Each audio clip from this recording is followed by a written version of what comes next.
If I were just starting out eating the Mediterranean diet, these are the top 12 foods that I'd include in my diet right away. Hey there, I'm Dr. Anna. I'm a medical doctor. I was trained in Italy. And on this channel, you are going to learn how to master your health with the Mediterranean diet. So let's just dive right into our list. At the top of our list, in number one place, we have olive oil or olives. Now, I don't think this would come as a surprise to many of you because the Mediterranean diet is really famous for including an abundance of olive oil. Olives grow naturally around the Mediterranean Sea, and a lot of the cultures around the Mediterranean have been eating olive oil for centuries, if not millennia. We know that olive oil is one of the healthiest oils on the planet for us. It has such a great nutrition profile with lots of mono and polyunsaturated fatty acids. These are the fatty acids that are really good for our heart health. Not to mention, olive oil has a lot of other properties like anti-inflammatory, antioxidant properties, and even some anti-cancer properties. There are lots of different phytonutrients in olive oil that make it so healthy. But it's not just the nutrition of olive oil that makes it such an amazing food. It is so versatile and so plentiful with different types of flavors. There are a lot of different varieties of olive oil. You could have olive oil tastings, much like a wine tasting, where you're going to extract and detect some different aromatic properties, things that remind you of flowers or different herbs or plants. So it's not uncommon to try different types of olive oil that taste completely different from one another. All right, our second food on the list is sardines. Now, sardines are one of these small, oily little fishes that grow in the Mediterranean Sea, and they're also super healthy for us. They provide us with a lot of omega-3 fatty acids, and they just happen to go with so many different types of foods.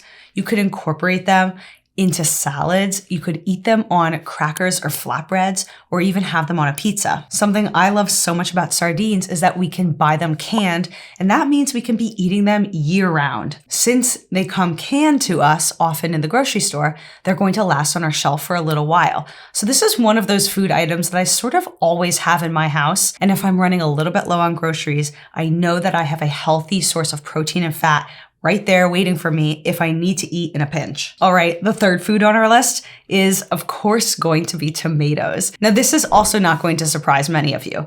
Tomatoes are one of those incredible foods that is an absolute staple in the Mediterranean cuisines like Italian food and Spanish food. Tomatoes are so versatile. We can eat them raw when they're in season.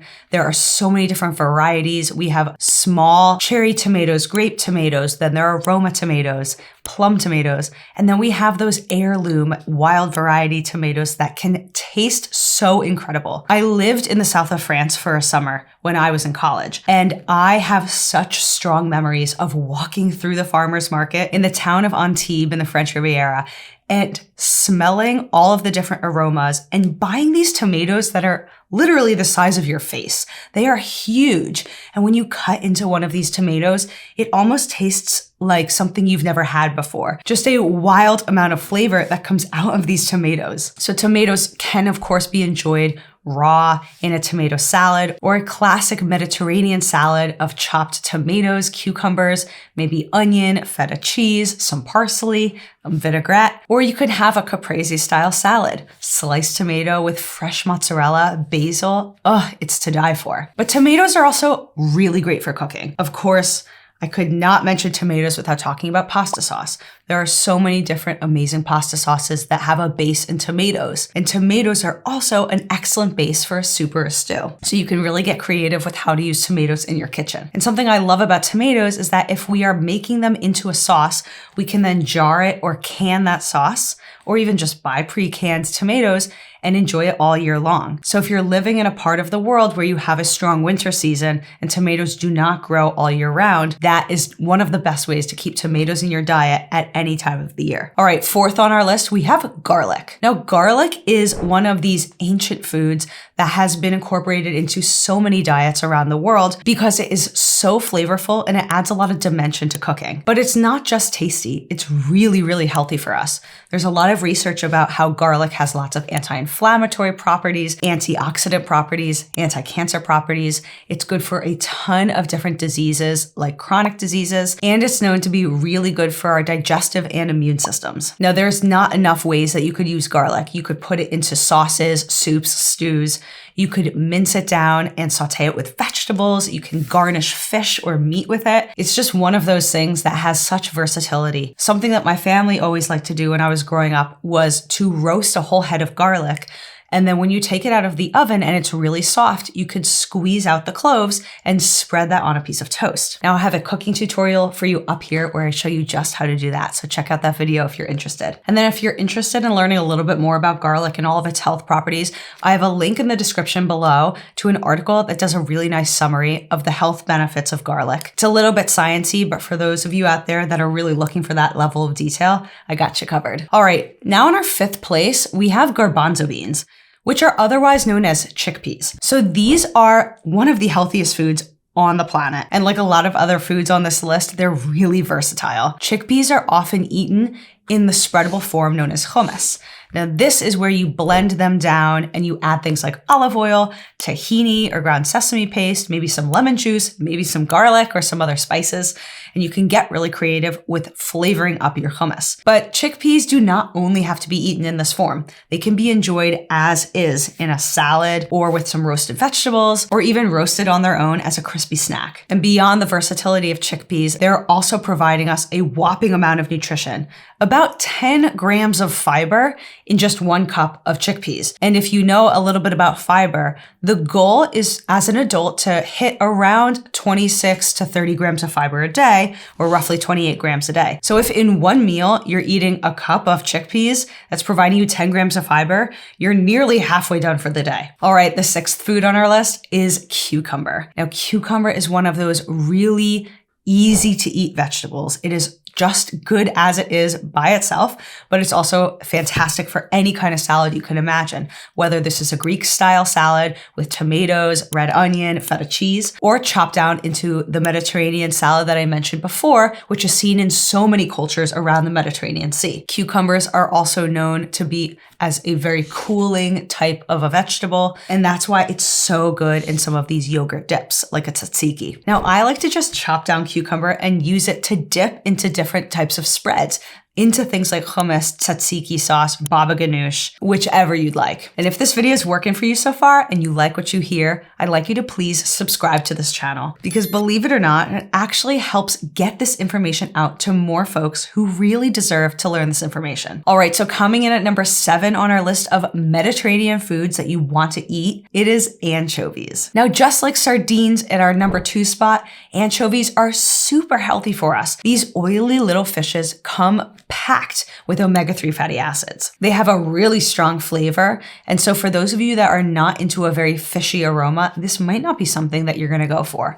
But I promise you, if you pair it the right way into a salad, on a flatbread, or on a pizza, it can be incredible. And for those of you in North America, it's really popular to eat Caesar salad. And often that's going to come with anchovies. It is just one of my favorite things. Again, it's going to come canned just like the sardines. So it's very long lasting in our pantry shelf. It's never a bad idea to just have a little can of anchovies around. All right, coming in at number 8 on our list, we have Greek yogurt. Now, this is probably not going to surprise that many of you, but you may realize that the Mediterranean diet de-emphasizes a lot of animal foods and products. So there's less dairy overall in the Mediterranean approach to eating. But Greek yogurt is sort of one of these exceptions to the rule because it is so healthy for our gut bacteria. Having all of those probiotics is really good for our digestive system. Not to mention that Greek yogurt is so high in protein. And for a lot of us out there, we're often not eating enough protein to meet our needs. So Greek yogurt is one of those easy foods to include that is just going to help boost up that protein level. And what's nice about Greek yogurt is its versatility as well.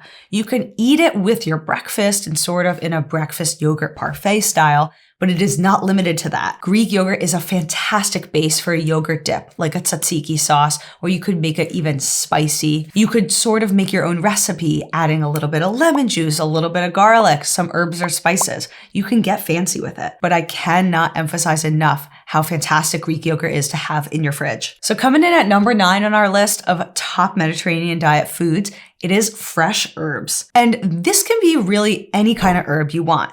But the famous ones are often basil, rosemary, thyme, thyme, oregano. And these herbs, when they're fresh, are so full of flavor. You can chop them into your cooking, you can garnish a salad and leave them raw and plain as they are, or you could even let them dry out and then you have them available for putting into sauces, soups, and stews. Garnishing fish or chicken or meat if you're cooking that. There's just not enough things you could do with herbs in your kitchen. Herbs and spices are one of the most powerful tools that you have for cooking healthfully. It's a nice way to add a lot of flavor to your cooking without adding calories or sodium. Often things that are going to come in a lot of those thickened, sweetened sauces that most people are using to garnish up their meals. And quite honestly, herbs are just so darn Mediterranean. All right, then coming in at number 10 on our list, we have eggplant. And a lot of Italians might be upset for me to say this, but as an Italian poor man's or poor person's steak. The concept is that eggplant can be used in so many different cooking methods because of its texture. You can grill it, you can saute it, you can deep fry it, you could steam it, you could boil it, you can mash it up into a sauce. A classic Mediterranean dip is called baba ganoush. So this is going to be a roasted eggplant that then is going to have some roasted tomatoes or red pepper or some spices and olive oil, and it is just so delicious. If you're not used to cooking with eggplant, I cannot emphasize enough how fantastic it is to have in your kitchen. All right, we're almost done with our list. At our number 11 spot, we have ancient grains. Now, why am I calling them ancient? Well, the thing about the Mediterranean diet is that this is a way of eating that's been practiced or that's been followed for centuries, if not millennia. So a lot of the foods that were harvested hundreds and thousands of years ago are the classical types of grains that are included in a Mediterranean approach to eating. These are going to be things like emmer, einkorn, or spelt, which are different varieties of wheat. We would also have barley and oats, farro, freekeh, and bulgur. And if some of these names are brand new to you, that is okay. We're all here to learn. And all of these grains are going to be a source of carbohydrate in our diet, but they're all complex carbs. They're providing our body with a good amount of fiber. A lot of them have a little bit of protein in there, and they all are plentiful in minerals and vitamins. They're versatile. You can have them on the side of a dinner like a rice. You could have them with a salad like a grain bowl. And if you're curious to see an example of this, I have a recipe tutorial up here for a farro bowl that you can make along with me. So if you're interested, you could check out that video after. But there's not enough time in this video for me to really dig into the details about all of the wonderful things about ancient grains. So I have a nice video in the description below from an article from the group Oldways that describes a little bit more about some of these whole grains. It's really interesting. So check out that article after if you're interested. All right, so drum roll please. Are we ready for the last item on our list? This is going to be lemon. Now, lemon is one of those foods that you can do so much with and it adds so much dimension to your cooking. Having an acidic component is going to lift up any dish that you create. And some people even have the experience of craving lemons. Now, how are you going to cook with this? Well, of course, it's the perfect garnish for seasoning and lifting up vegetables, fish, meat. You could use it as a vinaigrette on a salad or a marinade for any of these foods. But it's not only for the savory dishes. There are some specialties of Mediterranean cuisine that include lots of lemon flavor in desserts. One of my favorite things that I enjoyed when I was living in Italy is the granita siciliana. So this is that frozen icy sorbetto type of a thing that has a strong lemon flavor. And a lot of us who maybe are from the United States are used to something called Italian ice. Well, this is where that concept comes from. It is one of the most refreshing things you can have, especially in the heat of the summer. So now I'd like you to comment below and share with us which of these foods and ingredients are you enjoying in your cooking? Which ones are you reaching for all the time? And have you never tried some of them? Comment and share with us below. I would love to see some of your best recipes so we can swap them around in this amazing, vibrant community. But if you're ready to dive into how to throw these all together to start cooking amazing Mediterranean diet meals, I have my complete guide up here that you're going to want to jump in for ideas for your breakfast, lunch, dinner, even snacks and desserts. Check out that video. I'll see you in there.